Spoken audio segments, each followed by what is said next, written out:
रंग गुलाल नहीं तलवार के साथ होली, जंग का मैदान, सिर पर ऊंची पगड़ी और दो घोड़ों पर एक घुड़सवार, क्या है सिखों का होला मोहल्ला।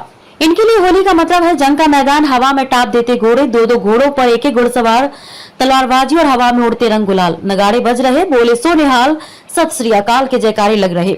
ऐसा लगता है कि जैसे हम किसी और दुनिया में आ गए हैं। दुल्हन की तरह पूरा शहर सजा है, बच्चे बूढ़े नौजवान महिला, हर किसी का जोश देखते ही बनता है।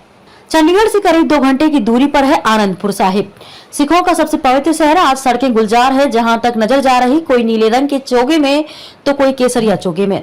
ट्रैक्टर, ट्रॉली, बाइक, इतनी गाड़ियां की कई किलोमीटर तक पैर रखने की जगह नहीं। हजारों की संख्या में लोग आनंदपुर साहिब के लिए निकले हैं। किसी ने सिर पर गठरी बांध रखी है तो किसी ने बाइक के पीछे बिस्तर बांध रखा है, यानी पूरी तैयारी के साथ आए हैं। जगह जगह बड़े बड़े म्यूजिक सिस्टम लगे हैं। गायक दीप सिंह और सिद्धू मूसेवाला की तस्वीरें टंगी हुई है। पंजाबी गाने बज रहे हैं। कहीं गन्ने का रस, लस्सी, चाय पकौड़े तो कहीं मटर पनीर, शाही पनीर और लड्डू जलेबी के लंगर। न खाने वालों की गिनती की जा सकती है, न खिलाने वालों की। लोग लंगर छकते हुए आनंदपुर साहिब गुरुद्वारे की ओर पैदल जा रहे हैं। होला मोहल्ला का तीसरा दिन रेशमी चुन्नियां और फूलों से आनंदपुर साहिब गुरुद्वारा साहिब सजा हुआ है।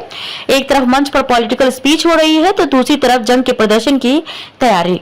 घोड़े हवा पर टाप दे रहे हैं, नीले और केसरिया चोगे में निहंग तलवारबाजी कर रहे हैं। ये जंग भले ही प्रदर्शन के लिए है, लेकिन देखने पर लगता है कि असल में युद्ध छिड़ा हुआ है।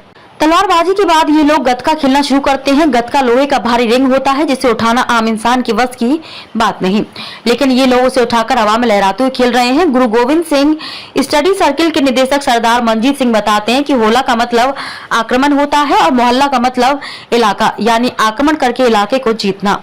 उन्होंने आनंदपुर साहिब में होलकर नाम की जगह से 17वीं सदी के आखिर में इसकी शुरुआत की थी। तब से हर साल इसे उत्सव के रूप में मनाया जाता है। आमतौर पर होली के दूसरे दिन इसकी शुरुआत होती है और यह 3 दिनों तक चलता है। इसके पीछे भी ऐतिहासिक कहानी है। उन दिनों मुस्लिम शासक सिखों का जबरन धर्म परिवर्तन करा रहे थे। इसे रोकने के लिए ही गुरु गोविंद सिंह ने इसकी शुरुआत की थी।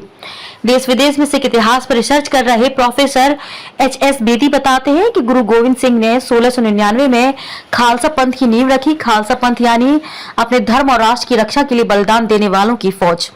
उन्होंने 2 तरह की फौज बनाई, एक को केसरिया बना दिया और दूसरे को सफेद बाना। वे एक गुट को एक जगह पर काबिज करते थे और दूसरे गुट को उस कब्जे को छुड़वाने के लिए कहते थे। जीतने वाले को सम्मानित किया जाता था। उस दिन फूलों से होली खेली जाती थी। रात में दिव्य दरबार लगता था, लोग उत्सव मनाते थे। तभी से ये परंपरा चली आ रही है। गुरु गोविंद सिंह का मानना था कि दुनिया के रंग तो छूट जाते हैं, लेकिन अध्यात्म के रंग नहीं छूटते। ये बाना वही अध्यात्म का रंग था जो उन्होंने सिखों को दिया था।